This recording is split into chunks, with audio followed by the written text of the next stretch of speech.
Hello and welcome to Asia News Today as we whip around the region for the last time this week. Don't forget, this is the Thaiger. We are on YouTube. That means it's helpful if you click that like button underneath and also subscribe to the channel. Also got our merchandise. We've got t-shirts, we've got polo shirts, we've got our Thaiger paintings and these cups, and that's available at the thaiger.com/shop.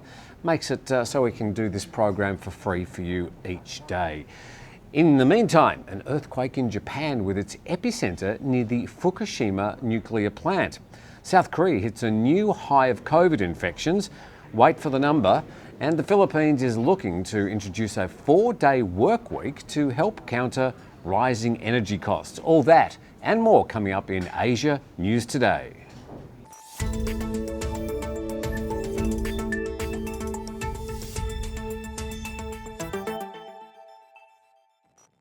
The Asia-Pacific region has been lagging behind other parts of the world in regards to COVID recovery, but now it appears primed for a tourist and business travel comeback. Unlike most of North America and Europe, the Omicron variant surge in most locations in the Asia-Pacific region hasn't yet peaked. Countries like South Korea, Thailand, Hong Kong, Malaysia, Singapore and Vietnam are still seeing record high daily levels of new COVID infections. Several nearly 2 months later after the most recent Omicron surge peaked in the US. And while health authorities predict that there will be a similar fast build-up in cases followed by a swift decline, record caseloads but fewer hospitalisations and deaths, many of the region's countries are still in a slow surge phase and the pattern isn't being repeated.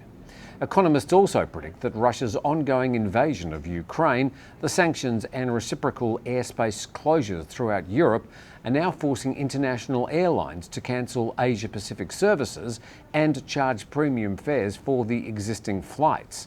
But despite the surging cases and the delayed peaks and high caseloads, most of the affected countries are still in the process of reopening their borders and cutting back on restrictions. Despite the general optimism for a resumption of general travel in the region, China, the world's second largest economy, still remains virtually closed for inbound and outbound travel and are in the middle of their own COVID surge and a resumption of lockdowns affecting more than 30 million people.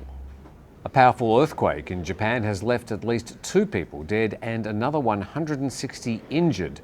The quake hit about 25 minutes before midnight on Wednesday, Japanese time.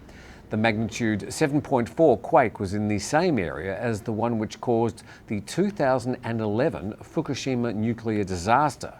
In some areas, the earthquake was powerful enough to knock people off their feet and rattle buildings in the capital, Tokyo. Officials are warning of possible aftershocks in Fukushima, Miyagi and Yamagata prefectures. Immediately after the earthquake, Japan's meteorological officials issued an advisory for tsunami waves of up to 1 metre for parts of Japan's northeast coast, but it was later withdrawn on Thursday morning, although waves of around 30 to 40 centimetres did reach the northeastern shores. Indonesia is removing export restrictions on its palm oil products and now plans to raise an export levy instead. This comes only a week after the world's biggest exporter of palm oil shocked world markets by tightening limits on exports. Indonesia now requires companies to sell 30% of their planned exports of palm oil locally, up from the 20% limit imposed in January under its domestic market obligation, which tries to regulate the domestic prices. Instead now, the ceiling of palm oil export tax and a levy will be raised from a maximum of $375 US per tonne to $675 per tonne. Global prices of crude palm oil have surged to historic highs this year amid rising demand and weak output from the world's top palm oil producers, Indonesia and Malaysia.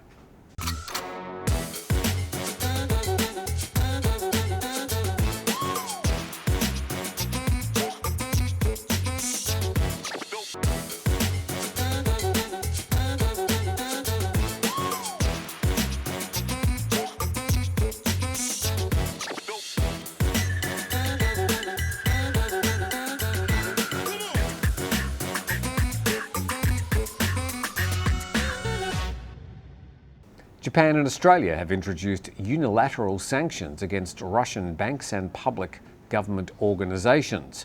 The Central Bank of Russia is now on Australia's sanction list, and the Australian government is targeting any entities responsible for managing Russia's sovereign debt, adding sanctions on individuals, Russian banks and government organisations.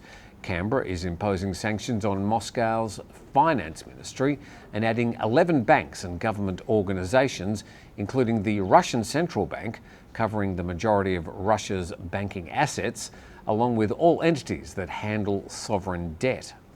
Meanwhile, Japan is slapping sanctions on 7 Russian banks. They've also announced that they'll impose sanctions against 15 individuals and 9 Russian organisations, including defence officials and state-owned arms and technology enterprises. The Philippines government is considering a 4-day work week in a bid to conserve energy.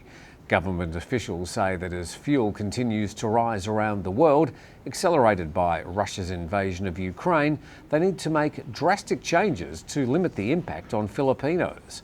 They're also considering a rise in the minimum wage and greater assistance for drivers.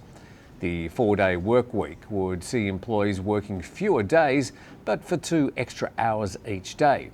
The idea has been proposed initially for public servants, but will also engage the country's private sector to adapt the working patterns. The country has adopted similar measures during past sharp increases in the price of oil and energy prices back in 2008 and then again during the Gulf War. President Rodrigo Duterte will make a decision on the proposal next week. Petrol and gas prices have been rising every week for the past 11 weeks. I think we could probably say much the same for the rest of the region.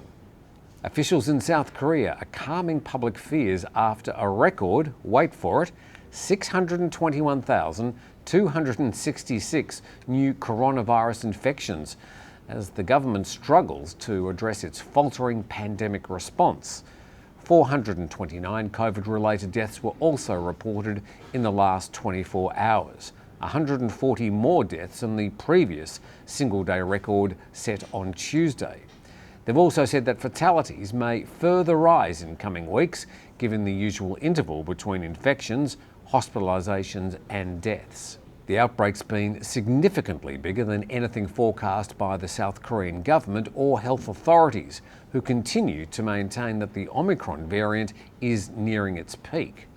But South Korea, like many countries in the region who are also suffering a wave of Omicron at the moment, has had a much lower rate of deaths in relation to the population size compared to both the US or many European nations.